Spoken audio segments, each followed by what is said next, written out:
가정이란 참으로 중요합니다.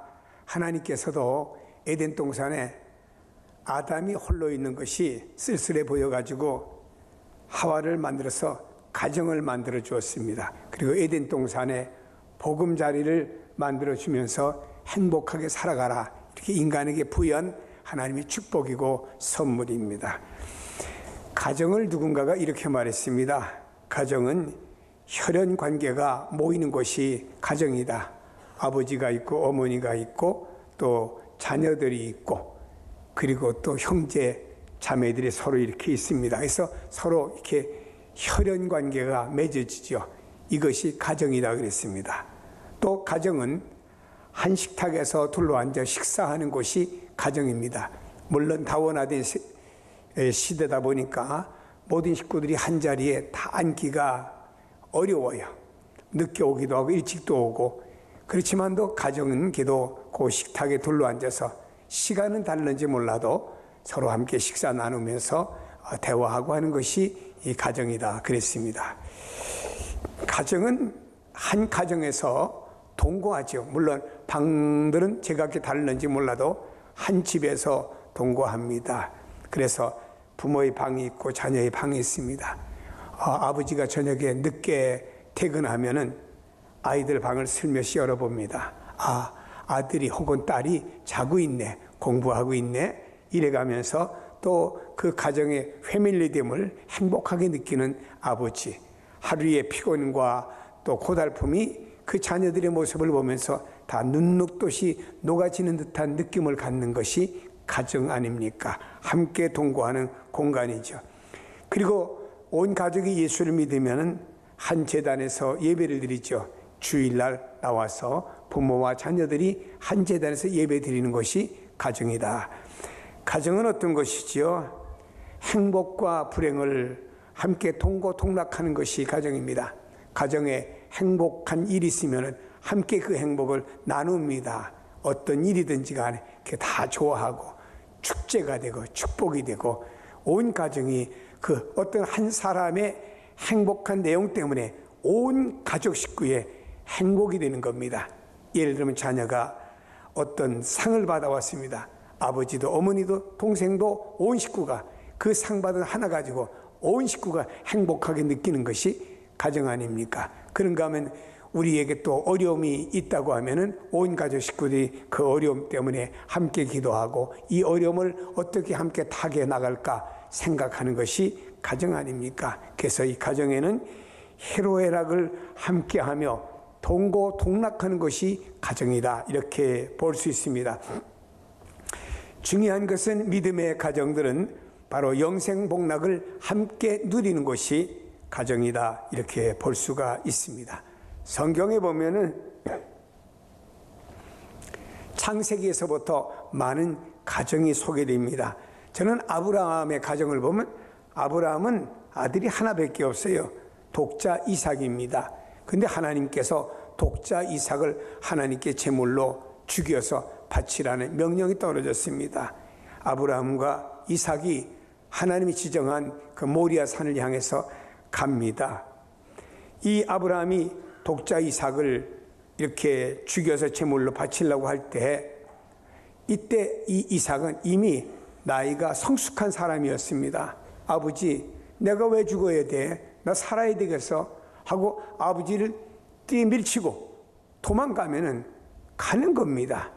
그러나 이삭은 아버지, 하나님이 그렇게 나를 제물로 받는다고 하면은 내가 제물이 되어야지요 하고 아버지가 그 아들을 죽이는 그 제단에 누워서 가만히 있는 그 이삭의 죽기까지 순종하는 모습은 신약에 와서 예수 그리스도가 바로 아버지 성부 하나님의 뜻에 의해서 죽기까지 십자가에 달리시기까지 순종했던 그 순종의 모델이 되지 않았는가, 이렇게 봅니다. 이삭은 이렇게 아버지의 말씀이라고 하면은 이렇게 죽기까지 순종하겠다는 각오와 결단을 가진 사람이 여기 이삭이었다. 얼마나 참 좋습니까? 요즘의 아이들 보면 그건 아버지 생각이고 내 생각은 틀리고, 아버지는 구세대 사람이고 나는 지금 신세대 사람이고, 뭐 이런 자녀도 없지 않았습니까? 그러나 이삭은 그렇지 않았지 않습니까? 또 봅니다. 아브라함의 조카가 그 소돔성에 삽니다. 하나님의 사자가 와서 이 소돔성을 유황불로 멸망시키겠다 입니다. 이 소돔성에는 잘못하는 어른들도 있지만 아직 그 어린 아이들, 심지어는 엄마의 품에서 모이를 먹는 아이가 무슨 죄를 졌습니까?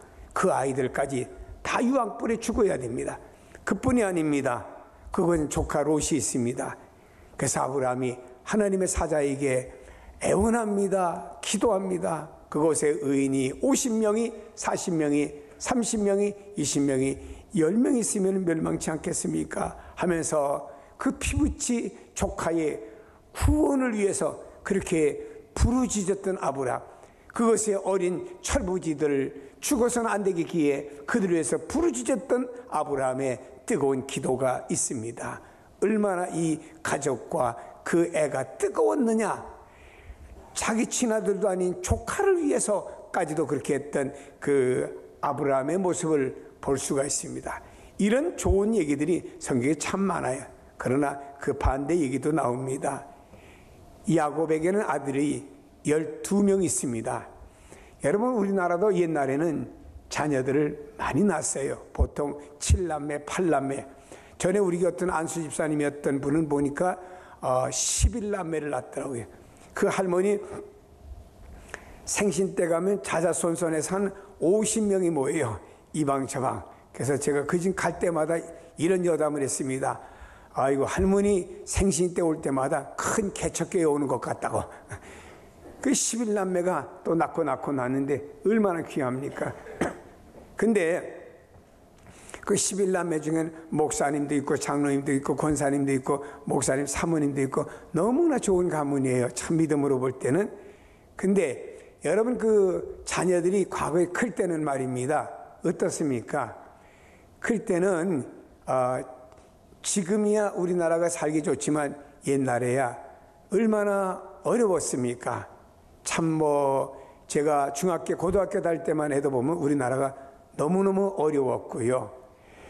제 기억으로는 제가 초등학교 5학년 때인가 돼서 한번 시내 나갔다가 그때는 그 아이스케이크라는 게 있어요.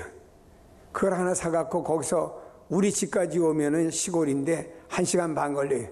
그래서 나는 어린 순수한 마음에 이 아이스케이크 하나 사가지고 와서 우리 어머니한테 드려야 되겠다고 사가지고 1시간에 뛰어서 집에 왔더니 막대기만 남았더라고. 다 녹아버린 거예요. 자, 이런 시대에 우리가 살았던 사람들 아닙니까? 그럼 그때는 말이에요. 자고 일어나면은 언니, 동생, 형님, 또 동생 하면서 고마고마하니까 아무 옷이든지 먼저 입고 나간대요. 그럼 동생이 쫓아나면서 형 내 옷을 입고 가면 말이야 나는 어떡하냐고 빤스빠르면 또 쫓아오는 겁니다. 이래가면서 살았고요. 그뿐인가요? 또 저녁에 누웠을 때 또 요즘에야 껌 씹다가 그저 몇 번 씹다 버리지만 그때 한번 껌 씹었다면 한 주간은 씹거든요.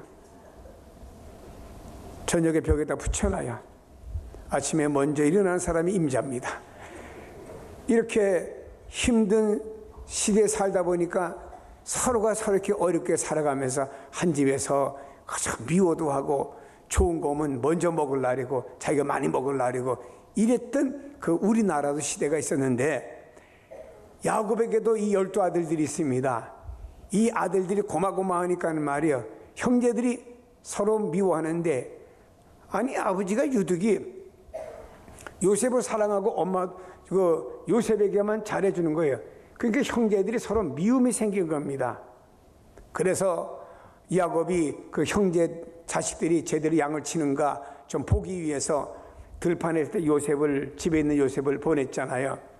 그랬더니 형제들이 아버지도 안 계시니까 아이고 저 미운 놈의 새끼 왔다고 저거 우리가 보복하자고 해서 요셉을 잡아가지고 물 없는 웅덩이에다 집어넣었잖아요.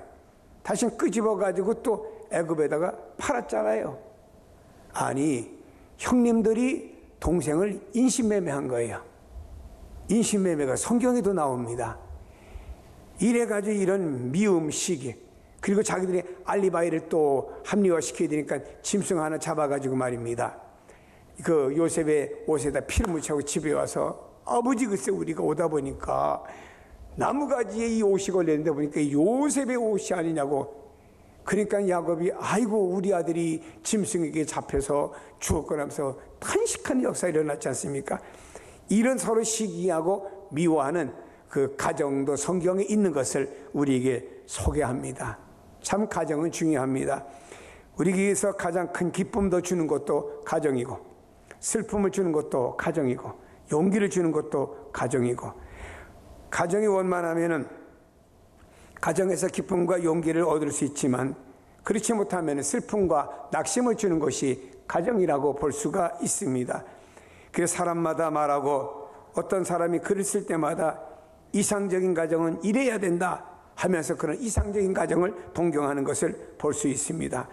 성경에서 보면 많은 가정들이 있지만 그 중에서 오늘 본문에 보면 아주 원만한 한 가정을 우리에게 소개해 주고 있습니다.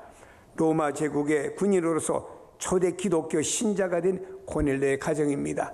저는 여러분들이 명절을 맞이하면서 여러분들의 가정이 고넬료의 가정과 같이 되었으면 하는 바람이 큽니다. 고넬료의 가정은 어떤 가정인가요? 고넬료는 가정을 잘 다스리는 좋은 가장이 고넬료였습니다. 어떤 가정을 잘못 만나면요, 젊은 아내가 헐벗고 굶주립니다.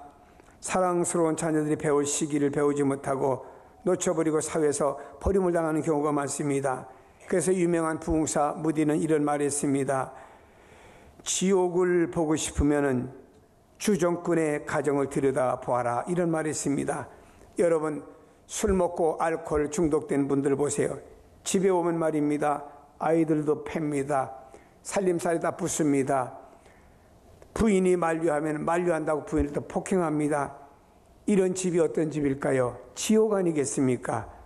어떤 집은 또 이렇게 화투 좋아해서 가정의 경제를 파탄을 일으키면 말입니다. 이런 가정도 지옥이 아니겠습니까? 어떤 집은 말입니다, 그렇지는 않을지라도 사람이 포악한 사람이 있어요.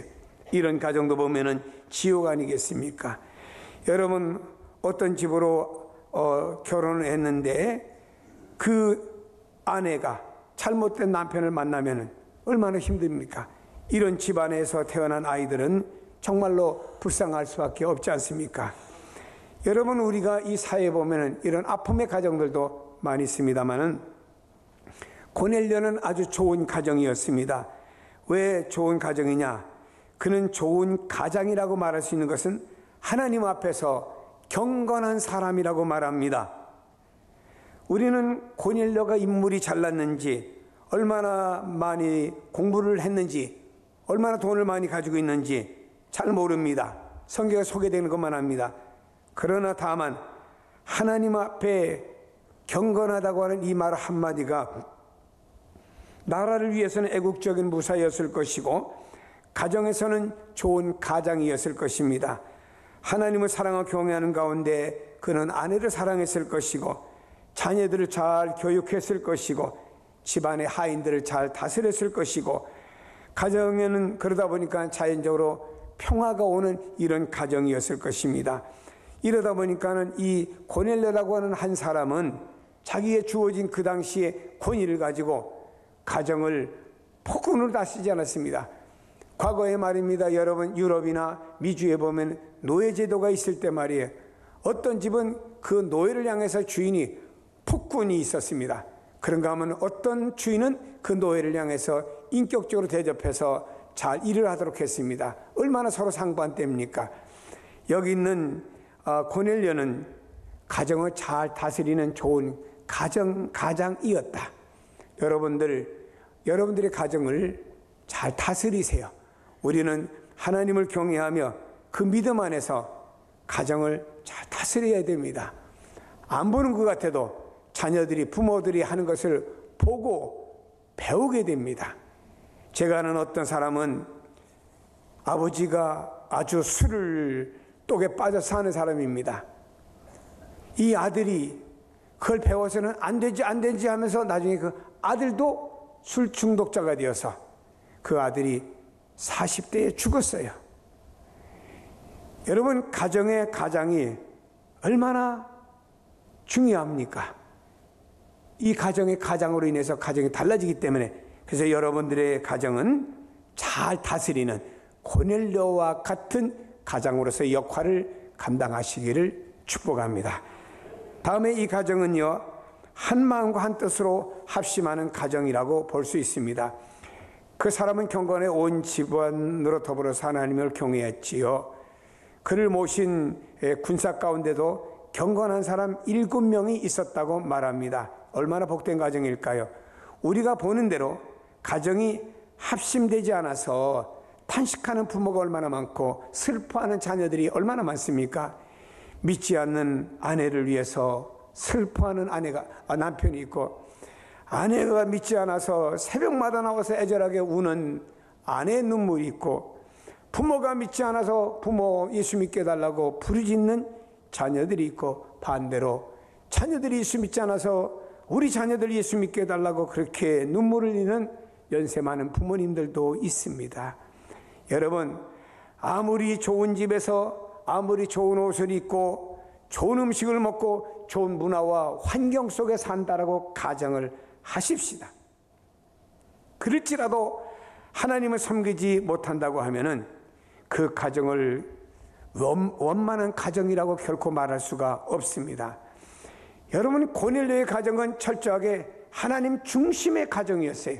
그러니까 이 가정은 하나님 중심으로 고넬료, 부인, 자녀, 종들이 하나가 되다 보니까 이 가정은 자동적으로 합심하는 가정이 되었다 이 말입니다. 우리 가정들이 어떤 가정들이 되어져야 될까요? 우리 가정은요, 예수 그리스도를 가정의 중심으로 모시고, 우리 가정의 주인은 아빠도 아니고 엄마도 아니고 우리 가정의 주인은 예수님이다 하고 그 예수님 중심으로다가 온 식구들이 하나가 될 때 이 가정은요, 하나를 똘똘 뭉치는 아름다운 가정이 될 것입니다. 비록 초라한 환경이고 궁핍과 싸우며 살아갈지라도 그 가정에는 하나님이 계시고 하나님으로 말미암아 한 뜻 한 마음으로 하나님을 사랑하며 그 말씀에 순종하며 살아가는 가정이기 때문에 그 가정은 즐거운 동산이라고, 홈 스위트 홈을 노래할 수 있는 이런 가정이 되는 것입니다. 어떤 집은요, 많은 것을 가지고도 서로 식구들이 반목 질시하고 서로 간에 문제가 되지만, 그러나 이 가정들이 모여서 말입니다, 이렇게 서로 간에 주님 중심으로 아름답게 세워지면 얼마나 좋습니까? 여러분 바라기는 여러분의 가정이 한 마음 한 뜻으로 하나가 되는 가정이 되기를 축복합니다. 그래서 부모는 자녀를 알고 자녀는 부모를 아는 겁니다.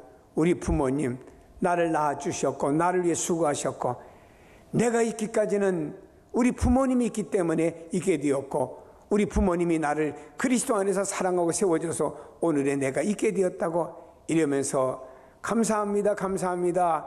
명절 때도 모여서 감사합니다, 감사합니다 해야지 말이야. 명절 때 와서 아빠, 엄마 돈 줘. 얼마나 줄까? 나 이만큼 줘. 야, 그런 돈이 나한테 어딨냐? 돈도 못 줄 걸 왜 놨어? 이러면요, 이거 가정이 그때부터 이 부모님의 심정도 말입니다, 이게 무너지고 억장이 무너지는 거고, 자녀도와 대화가 되겠습니까? 안 되지요? 여러분, 우리 가정들은 말입니다, 마음이 한 마음과 한 뜻이 되어져야 됩니다. 이런 가정이 행복한 가정이고 여러분의 가정이 이런 가정이 되기를 주님의 이름으로 축복합니다. 다음에 여러분이요, 여러분의 가정이 좀 물질적으로 풍성한 여유가 있는 가정이 되었으면 좋겠습니다. 여기 성경에 보니까 고넬료는 백성을 많이 구제하였다고 말하고 있습니다.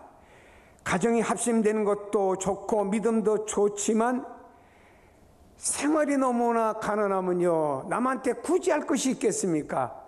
여기 있는 고넬료의 가정은 뭔가 생활에 여유가 있으니까 구제했을 것 아닙니까? 내가 먹을 것도 없는데 어떻게 누구를 구제할 수가 있겠습니까? 여러분, 이상적인 가정을 이루는 데 있어서 첫 번째 조건, 두 번째 조건이 돈이 될 수는 없겠지만, 그러나 원만한 가정을 이루어 나가는 데 있어서는 물질이라고 하는 것도 중요한 것은 틀림이 없습니다. 여러분, 성경에 하나님 말씀대로 구우러 가기보다는 구워주는 게 낫잖아요. 하박국 선지는 말했습니다. 너무 가난해서 누구 걸 훔쳐먹어서 되겠습니까? 너무 많아서 내가 하나님 없다고 교만해서 되겠습니까? 내가 필요한 걸 채워달라고 간구하는 모습 아닙니까? 그래서 여러분, 우리나라는 과거보다는 잘 살고 생활의 여유도 있습니다만은 요사이 어렵다고들 말합니다만은 여러분의 가정이 경제적으로 좀 궁핍하지 않고 좀 여유 있는 가정으로 하나님의 복이 임하기를 축복합니다. 성경에 이삭이라고 하는 사람이 목축업을 하는 사람입니다. 농사를 지어보지 않은 사람이에요. 그러나 그가 가나안에서 농사 짓는 법을 배워가지고 그의 농사를 지었더니 100배 수확을 거두었고 양과 소가 떼를 이루었고 일하는 종들이 많아졌다고 그랬습니다. 마침내 창대하고 거부가 되었다고 말했습니다. 이 축복이 여러분에게 임하기를 바랍니다. 어떤 사람이 중소기업을 하다가 빚을 50억을 졌습니다. 사업은 파탄에 이르게 되었습니다. 이분이 예수 그리스도를 믿고 이분이 경제관을 바꾸었어요. 경제관을 바꿨습니다. 그러고 난데 제가 어느 책을 본 내용입니다. 경제관을 바꾸고 나서 이분이 내가 그동안 가졌던 경제관이 잘못됐구나. 바꾸고 나서 이분이 다시 중소기업을 이렇게 움직이면서 3년 4년 사이에 50억 빚을 다 갚았다는 이야기를 제가 어느 책에서 읽어봤습니다. 경제의 주인은 하나님이세요. 그러므로 여러분, 하나님의 분복을 따라서 여러분의 삶이 달라지세요. 우리 하나님은 우주의 주인이신데 그 하나님께서 여러분에게 뭔가 분복으로 주겠다고 하면은 우리는 조그만 부스러기 은혜만 받아도요 엄청난 것이 나다. 성경에 부스러기 은혜만 달라고 해도 병이 낫는 놀라운 역사, 기적이 일어났지 않습니까? 하나님께서 이 고넬료의 가정은요 물질적으로 은혜가 풍성해서 가난한 사람을 많이 구제하며 또 예수 그리스도의 이름으로 다른 사람을 구제하는 이런 복된 삶으로 나가게 되었던 것입니다. 이런 가정이 이상적인 가정이죠. 여러분의 가정도 이렇게 뭔가 하나님이 복을 주셔서 그 축복을 가지고 나눌 수 있는 반열에 여러분 가정이 세워지기를 주 예수 이름으로 축복합니다. 우리의 가정이 현 위치가 어디에 놓여 있는지 한번 생각해 봅시다. 하나님의 뜻 중심으로 합심된 가정인가? 물질적으로 남을 구제하는 이런 가정으로 살고 있는가? 오히려 남의 동정을 받고 있는 가정인가? 우리가 하나님 앞에 예배 드리고 있는 가정인가? 예배가 없는 가정인가? 하나님을 기쁘시게 하는 가정인가? 아니면 하나님을 슬프시게 하는 가정인가? 고넬료의 가정은 복된 가정이었습니다. 행복한 가정이었습니다. 이 가정은 경건한 생활과 기도에 힘이 있었고 또 가정의 주부나 가장이나 모든 분들이 다 하나님 앞에 경건하게 세워지는 사람이 되었습니다. 저는 고넬료의 가정을 성경에 이렇게 아름답게 말한 것처럼 우리 성도들의 가정이 이렇게 아름답게 세워지는 복된 가정이 다 되기를 예수 이름으로 축복합니다. 축복합니다. 이번 명절을 맞이하면서 고넬료의 가정의 축복을 받기를 축복합니다.